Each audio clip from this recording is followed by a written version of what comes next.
This is not your typical documentary. No slick narration, no talking heads, no emotional music telling you what to feel. Just a man, a camera, and the woman he used to love. Extreme Private Eros, Love Song, is one of the rawest, most intimate, and at times uncomfortable pieces of film, no less documentary, that I've ever encountered. And it's because, unlike so many other documentary films, this movie feels completely and unmistakably real. We like to think we know what truth looks like on screen. With most visual media, we've unknowingly signed a contract of belief in the story being told and in the perspective behind the camera. YouTube videos, Netflix documentaries especially, and some reality TV, they all, for the most part, participate in this exchange. Some with more scrutiny than others, of course. Talking about reality TV here. However, what's sometimes lost is that these pieces of media are successful in part because of this appearance of truth. And filmmakers, knowing this, can sometimes twist truth into a sort of performance. Are you ready? They build trust by simulating spontaneity and honesty, but they're always shaped by invisible systems, editing, expectations, and, of course, the storyteller's perspective. All elements of film form quietly sculpt what we call reality. The viewer rarely thinks about the hand behind the camera or in the editing suite, but they're always there. The person that is in charge of filming this film being filmed, okay? It's rare to watch a popular documentary today that doesn't have engaging music or a curated perspective. And the stories with the most polish are often the ones with the greatest amount of bias. Nevertheless, they all present themselves to the viewer with an unspoken statement that what they are about to show you is true. You might think you're seeing things as they happen, but the moment a camera is introduced, so is performance. And the moment there's editing, there's control. Every documentary is shaped by its creator. What they include, what they cut, what they emphasize, how they shoot, how they frame, a way of convincing us we're seeing things as they really are. I don't want to make it sound like this is necessarily a bad thing. Structure is what makes stories enjoyable. An uncut security camera footage for 2 hours would be boring, even if it is capturing something that is out of the ordinary. It also means that every truth we see is filtered. It's nearly impossible to make a good documentary while being completely unbiased, and I sympathize with filmmakers on that front. But what I think could be better in the documentary space would be a greater acknowledgement of the creator's subjectivity in the process. Documentaries have the power to inform and change people's minds, and if we all keep watching them without the critical awareness that what we're seeing is just a single point of view from a single person or a small team of people, we might unknowingly start believing in things or ideas that aren't necessarily right, especially if the money being put up for the documentary comes from some sort of entity or institution that is trying to push a specific point of view. So even when we're watching something that feels undeniably true, we have to ask, whose truth are we really seeing? Me and the actors, and I'm going to be filming the actors, and Terry is going to be in charge of filming the whole thing, you see? Kazuo Hara doesn't hide from that question, or from the ambiguity, the contradictions, or the mess. He is the mess, and by inserting himself into the frame, into his movie, literally and emotionally, his personal subjectivity creates something that feels more truthful than many polished, authentic documentaries. He taps into the crucial difference between constructed authenticity and lived subjectivity, and the result is something messy, personal, and deeply real. He begins the film with a slideshow of his ex, Miyuki Takeda. He briefly explains their relationship, the 3 years they spent together, and of the child they had. Miyuki left him to live independently with their child, and Hara, deeply emotional, tells us why he decided to make this film. どうにかしたい、どうにかしようっていうことで、それで武田美由紀の映画を撮ろうっていうふうに考えたわけです。本当にこう映画を撮るっていうことでしかも武田美由紀とこうつながっていくことがないだろうっていうか。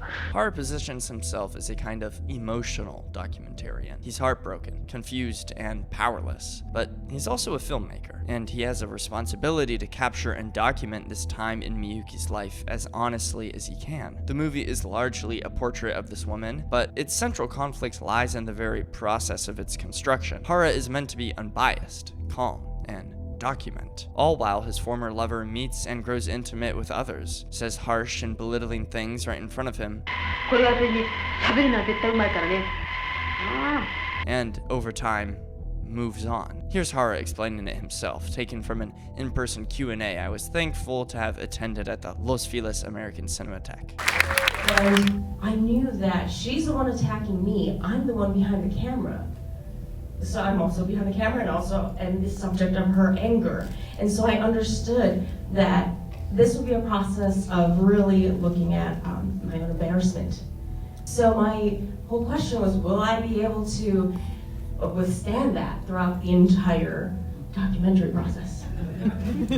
We usually expect documentaries to stay out of their own way, to let the truth unfold on its own, but Hara does the opposite. He gets involved. He inserts himself. He lets his bias, his discomfort, and his pain be a part of the story. And because he's so honest about his approach and what he's feeling, it makes the movie feel more real, despite it literally coming from a biased observer. He captures his pain on screen without anything stopping it from happening. In fact, he becomes an enabler to it, being the one to document his pain through his lens, through his own eyes, all with his own consent. One of the film's most brutal moments is a conversation between Miyuki and Hara's new partner and producer, Sachiko Kobayashi. なんていうか自分の都合の悪いこと黙ってるわ。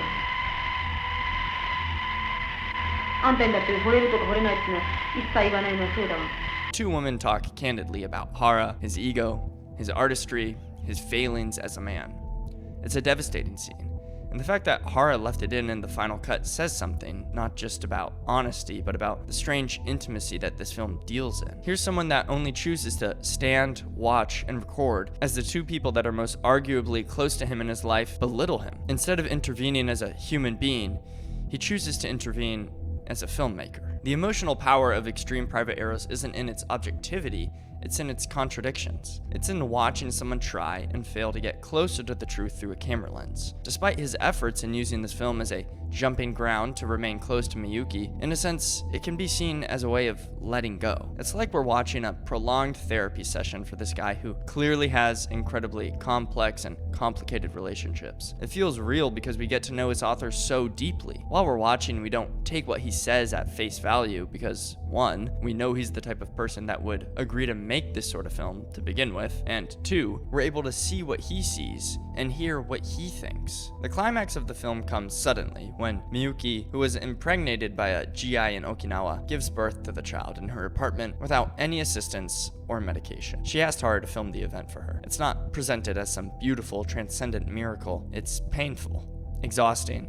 raw. The camera doesn't flinch, but it doesn't glorify either. In fact, the camera actually remains out of focus. What we're watching isn't a staged performance of womanhood or motherhood. It's Miyuki, in complete control of her own body and space, doing something radical and real. That moment, unpolished and agonizing, creates a sense of closeness that can't exactly be replicated in a formal interview with prepared questions or an agenda. And yet, even here, we're watching it through Hara. While Miyuki undergoes this incredible experience, we're right there, experiencing it through Hara's eyes, through his presence in the room. The scene is hers, but the perspective is his. This is what makes Extreme Private Eros so strange and compelling. It's a film where the subject and the filmmaker are constantly colliding, negotiating control in real time. Hara isn't hiding his biases, he's making them visible, forcing us to grapple with them the same way he is. And I think in a way, that blurry, unfocused gaze of his camera, watching the woman he used to love give birth to a child that isn't his, is somewhat of a perfect metaphor for what this movie accomplishes.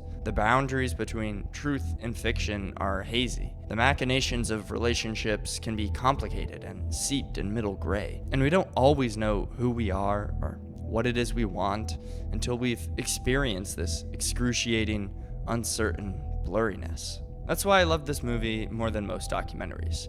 It doesn't pretend to be objective.